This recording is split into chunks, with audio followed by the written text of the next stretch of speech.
unlimited. Nah seringkali kita tuh terjebak, orang kata apa, di zona nyaman. Ya, kita menganggap wah ini udah selesai, kita sendiri yang bilang selesai. Ya kan, nah, zona nyaman tuh nggak hanya bicara pada kenyamanan secara kehidupan, bahkan ada orang miskin pun dia merasa di zona nyaman seperti itu. Oh gimana lagi, wong itu jatahku kan itu kan. Nah bukannya berpasrah itu baik Pak? Berpasrah itu dalam arti gini, ketika kita sudah melakukan usaha tadi, kemudian hasilnya belum seperti yang kita inginkan, ya udah kita serahkan ke Tuhan, bahwa Tuhan punya rencana jauh lebih baik daripada rencana kita. Itu maksudnya berpasrah itu loh. Berpasrah itu bukan berpangku tangan. Jadi berpasrah itu kita melakukan aktivitas, kita melakukan usaha, tapi hasilnya kok tidak seperti yang kita harapkan. Nah disitulah kita harus mengenal Tuhan. Oh ternyata Tuhan punya rencana yang jauh lebih baik daripada rencana kita. Makanya kita serahkan kepada Tuhan dan kita berani ngomong, Tuhan biarlah kehendak-Mu yang terjadi Tuhan, bukan kehendak.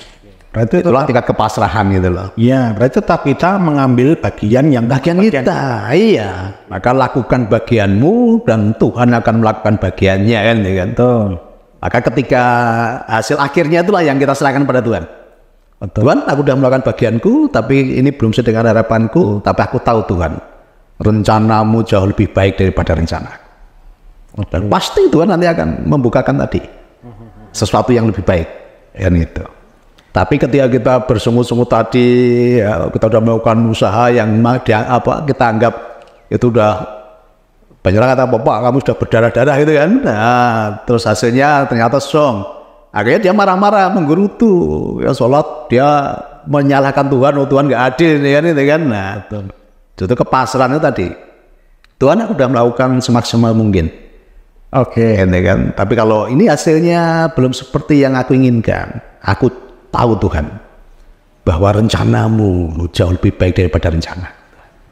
Menarik statement Pak Niko tadi ya, bahwa ada orang yang sudah sampai berdarah-darah tetapi hasilnya zong. Iya. Hasilnya zong atau kita yang sebenarnya menolak Pak untuk melihat kita inginnya sesuai hasil sesuai yang kita ingin. Tadi kan betul. Zong itu karena tidak sesuai dengan harapan dia kan. Betul. Tapi sebenarnya nggak ada yang zong. Segala sesuatu tuh, ini kan hidup tuh perjalanan. Di dalam perjalanan ada pelajaran. Apapun yang sudah kita kerjakan tuh nggak ada kata zong sia-sia gitu, nggak ada kata sia-sia. Ya permasalahan tadi kan belum sesuai dengan kita harapkan. Akhirnya kita ngomong wah zongan gitu. Betul. Tapi kalau kita udah berserah tadi, Tuhan biarlah kehendak-Mu yang terjadi. Oh nyaman itu. Nyaman. Dalam perjalanan Pak Niko menemukan nilai-nilai kehidupan ini, kira-kira faktor apa saja sih yang mendukung Pak Niko? Keluarga pasti. Keluarga pasti ya. Kemudian perjalanan menempuh kehidupan spiritual ini sangat memberi nilai yang besar ya dalam kehidupan. Karena saya menyadari waktu itu bahwa dalam tubuh kita, dalam diri kita ini kan ada 3 elemen kan, tubuh, jiwa, dan roh. Membedakannya gimana Pak? Ya, jadi roh itu bicara energi ilahi, percikan. Kita ini kan bagian dari energi Tuhan sebetulnya. Betul. Ya, itulah sejatinya roh kita. Roh ini yang menghidupkan kita, kan? Nah, kemudian ada jiwa. Jiwa ini bicara tentang apa? Perasaan. Ya, ini campuran antara pikiran dengan hati tadi kan, itu jiwa, itu di wilayah jiwa ini. Kemudian tubuh itu fisik kita ini. Maka dari situ saya mengambil kesimpulan waktu itu, oh kita ini kan manusia roh, bukan manusia fisik. Maka roh saya ini saya perkuat dulu. Kalau roh kita kuat, jiwanya pasti kuat, jiwa kita pasti kuat. Nggak mudah galau, tidak mudah sedih, tidak mudah baperan, ya, tidak mudah mengeluh kan itu gantung. Karena roh kita kuat dulu. Kalau roh kita kuat, jiwanya pasti kuat. Kalau jiwanya kuat, otomatis tubuhnya, jasmaninya juga kuat. Karena banyak penyakit fisik itu sebenarnya dimulai dari jiwa. Jiwa yang mudah tersakiti, jiwa yang mudah cemas, khawatir, takut, marah. Kalau orang itu suka marah-marah nanti dampaknya apa? Stroke. Betul. Ya kan ya. Orang kalau kepahitan, punya sakit hati dan mendalam, yang saya lihat selama ini apa pengalaman sebagai seorang konsultan, jatuhnya di cancer. Cancer itu sebenarnya begitu. Iya, cancer itu dimulai apa? Karena kepahitan, dia nggak bisa mengampuni tadi. Luka yang sangat dalam, Mengakar gitu. mengakar, dan dia tidak punya kemampuan untuk mengampuni. Ya, tubuhnya nggak kuat nanti, maka jeblosnya di cancer. Kan itu. Padahal sejauh ini kalau kita lihat hampir semua orang itu memperhatikan yang fisik, yang Asik lah, justru ya ini kan terbalik. Maka banyak orang membangun penampilan lahiriah dulu kan, ini kan. outer beauty-nya. Ya, itu pasti untuk menutupi apa? Jiwa yang lemah. Itu loh. Dia membangun penampilan di luar sedemikian rupa, karena apa? Jiwanya rapuh. Jiwanya lemah. Kalau jiwanya lemah, otomatis rohnya juga lemah. Hubungannya dengan Tuhannya juga lemah kan, rendah kan, gitu loh. Oke. Ini yang harus dipahami. Jadi maka membangun manusia rohaniah ini penting sekali. Bukan casingnya. Selama ini banyak orang terjebak di casing. Cara merawat roh kita itu salah satu jiwa atau apa tadi? Ya, roh. Kan? Roh dengan ngambil waktu khusus berdiam diri bersama sang roh tadi, gitu kan, dimensi roh. Jadi kita ya harus mengambil waktu khusus untuk terhubung dengan dimensi roh tadi.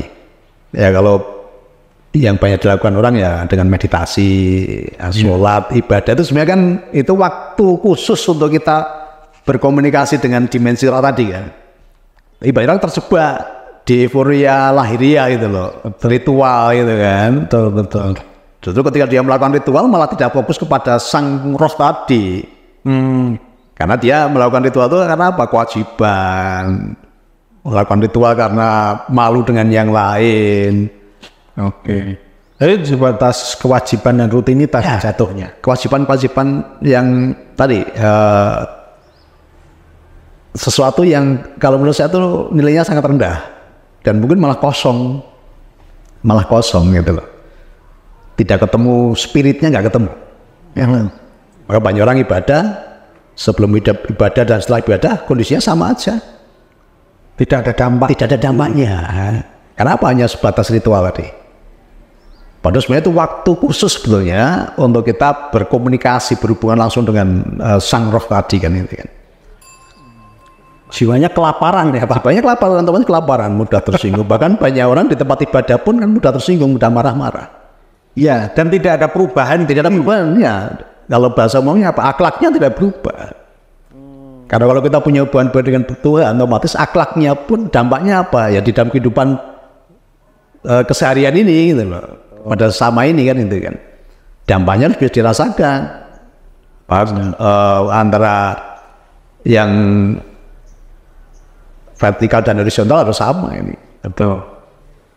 Bentuk kita hubungan baik dengan Tuhan ya kesesama ini. Oke. Karena kita ini kan menjadi wakil-wakilnya Tuhan, wakilnya sang roh tadi kan.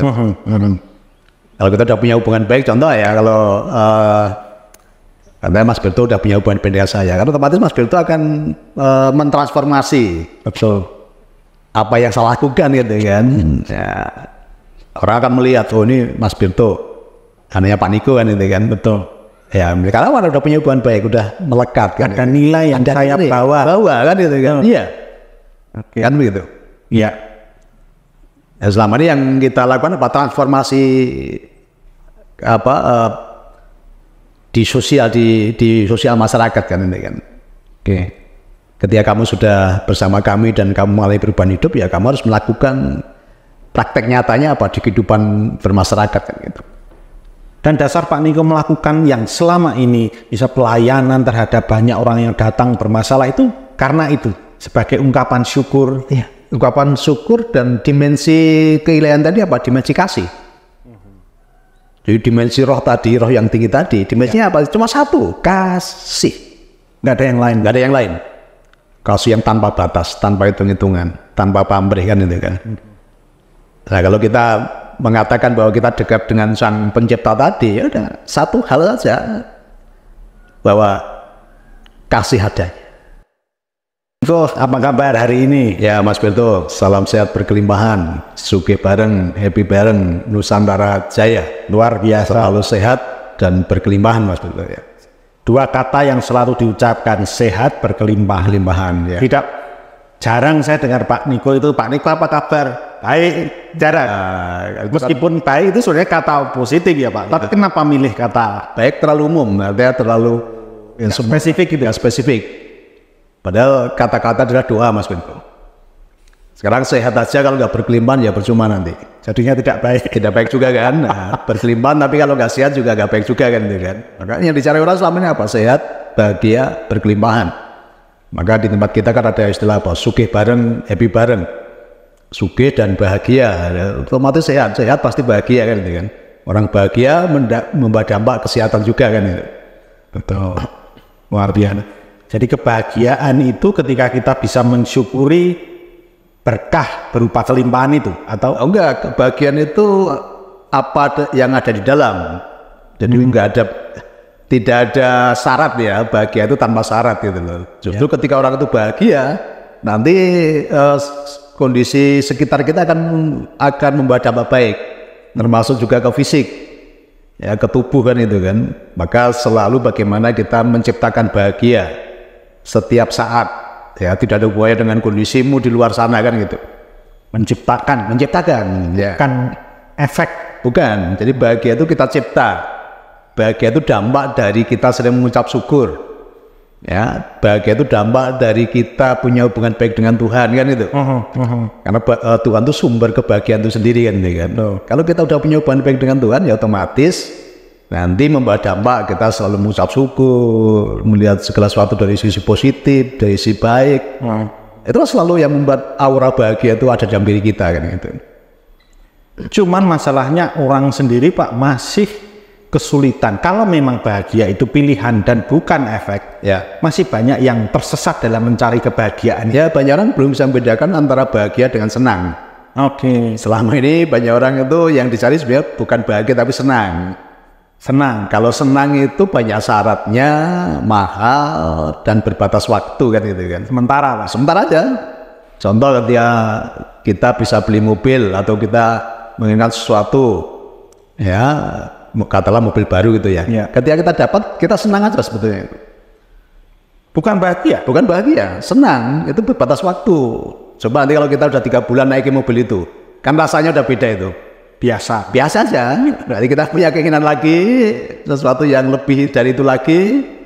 Nanti ya, itu kan beli mobil tadi untuk senang tadi kan berbayar tadi. Betul.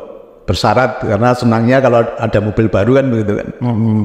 Dan berbatas waktu 3 bulan lah itu udah biasa aja nanti. Nah, kesenangan itu apakah terkait dengan nafsu, Pak? Kesenangan bisa, nafsu juga bisa. Kalau selama kita tidak bisa mengendalikan, artinya dengan untuk mencari kesenangan itu kita menghalalkan segala cara, memakai cara-cara yang tidak sesuai dengan norma-norma kan itu kan. Tapi kalau kita bisa mengendalikan tadi, artinya maka apa yang sering kita cari apa? Tunda dulu kenyamanan sesaat untuk nyaman selamanya, itu sudah dalam rangka tadi kita memanage keinginan tadi kan. Ya. Keinginan oke, tapi harus ikuti dengan kemampuan, proses ya, jangan paksakan ini demi kesenangan belum saatnya tapi dipaksakan. Ini cuma sesaat aja, nanti dampaknya justru semakin buruk nanti. Ya. Nah, sebenarnya podcast hari ini saya mau menggarisbawahi itu, Pak. Jadi tunda dulu kenyamanan sesaat untuk nyaman selamanya. Ya. Nah, Pak Niko tentu dari YouTube yang sudah banyak ini ya, ada beberapa yang saya amati ini. Pak Niko sampai pada proses hari ini, ini berapa lama Pak sampai menemukan value, nilai-nilai yang pada akhirnya yang Pak Niko bawakan di YouTube sampai pada kesimpulan tadi tunda kenyamanan saat untuk nyaman. Ya, sebenarnya kalau proses ya sangat lama ya, bahkan sampai sekarang pun kita masih berproses. Karena apa prosesnya? Namanya proses tentunya tidak semua orang kuat. Justru banyak orang itu apa? Karena nggak tahan proses. Banyak orang itu kenapa nggak punya nilai dalam hidupnya? Karena nggak tahan proses. Karena namanya proses itu pasti menyakitkan.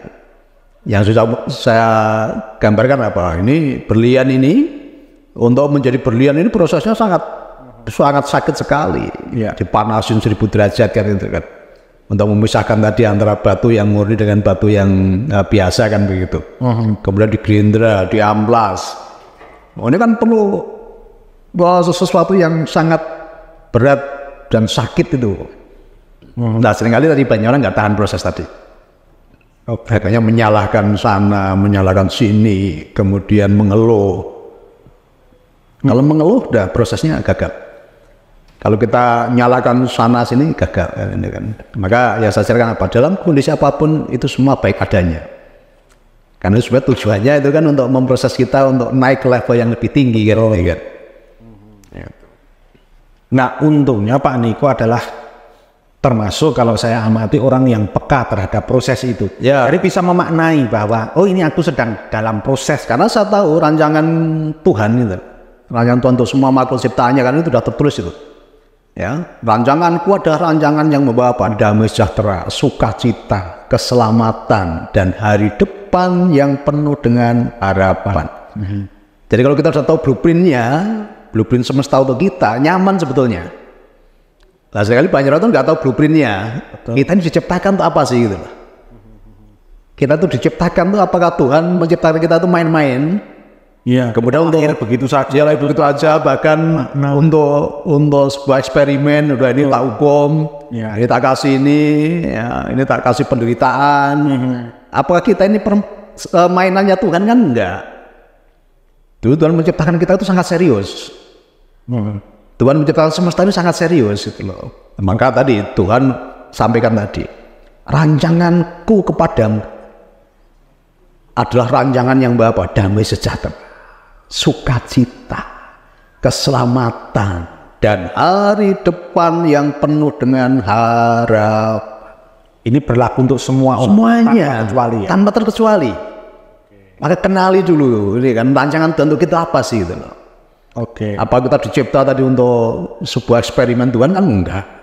Betul. Maka Tuhan selalu hadir tadi untuk membawa damai tadi kan itu kan, dan memberi kepastian. Itu memberi kepastian tadi.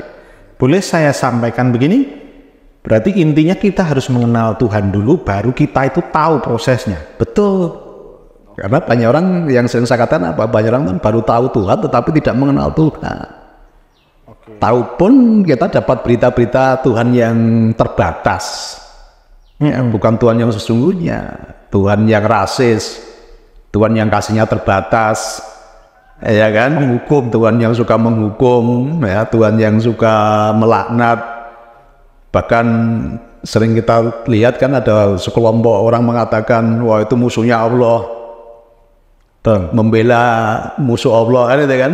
Melawan musuh Allah, kan? Masa Tuhan punya musuh dan yang dimusuhi itu umatnya sendiri? Kemudian yang membela juga Tuhan minta tolong umatnya yang lain untuk memusuhi musuhnya tadi. Ini sesuatu yang kalau bagi saya di luar nalar gitu loh. Di luar nalar. Sekarang Tuhan memusuhi umatnya sendiri ini kan sesuatu yang aduh.